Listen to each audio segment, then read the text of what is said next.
There are a lot of ways the people around us can help improve our lives. We don't bump into every neighbor, so a lot of wisdom never gets passed on.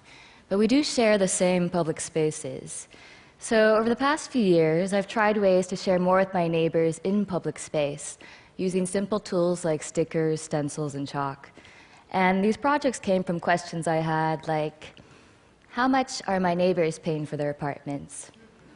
How can we lend and borrow more things without knocking on each other's doors at a bad time? How can we share more of our memories of our abandoned buildings and gain a better understanding of our landscape? And how can we share more of our hopes for our vacant storefronts so our communities can reflect our needs and dreams today? Now, I live in New Orleans, and I am in love with New Orleans. My soul is always soothed by the giant live oak trees, shading lovers, drunks, and dreamers for hundreds of years. And I trust a city that always makes way for music. I feel like every time someone sneezes, New Orleans has a parade. The city has some of the most beautiful architecture in the world, but it also has one of the highest amounts of abandoned properties in America. I live near this house, and I thought about how I could make it a nicer space for my neighborhood. And I also thought about something that changed my life forever. In 2009, I lost someone I loved very much. Her name was Joan, and she was a mother to me. And her death was sudden and unexpected. And I thought about death a lot. And this made me feel deep gratitude for the time I've had and brought clarity to the things that are meaningful to my life now. But I struggle to maintain this perspective in my daily life. I feel like it's easy to get caught up in the day-to-day and forget what really matters to you.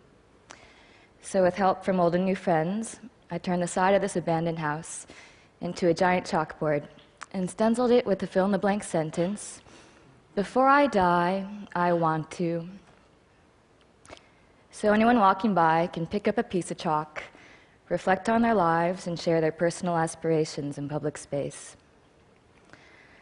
I didn't know what to expect from this experiment, but by the next day, the wall was entirely filled out, and it kept growing. And I'd like to share a few things that people wrote on this wall. Before I die, I want to be tried for piracy.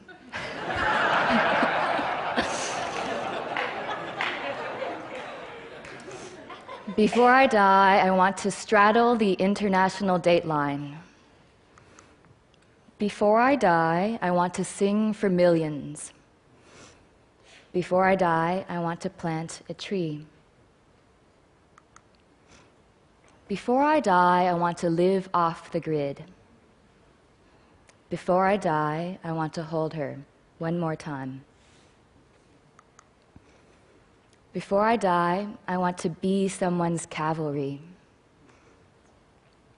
Before I die, I want to be completely myself. So this neglected space became a constructive one, and people's hopes and dreams made me laugh out loud, tear up, and they consoled me during my own tough times.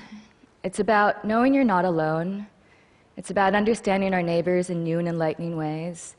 It's about making space for reflection and contemplation and remembering what really matters most to us as we grow and change. I made this last year and started receiving hundreds of messages from passionate people who wanted to make a wall with their community. So my Civic Center colleagues and I made a toolkit, and now walls have been made in countries around the world, including Kazakhstan, South Africa, Australia, Argentina, and beyond. Together, we've shown how powerful our public spaces can be if we're given the opportunity to have a voice and share more with one another. Two of the most valuable things we have are time and our relationships with other people. In our age of increasing distractions, it's more important than ever to find ways to maintain perspective and remember that life is brief and tender. Death is something that we're often discouraged to talk about or even think about, but I've realized that preparing for death is one of the most empowering things you can do. Thinking about death clarifies your life. Our shared spaces can better reflect what matters to us as individuals and as a community. And with more ways to share our hopes, fears, and stories, the people around us can not only help us make better places, they can help us lead better lives. Thank you.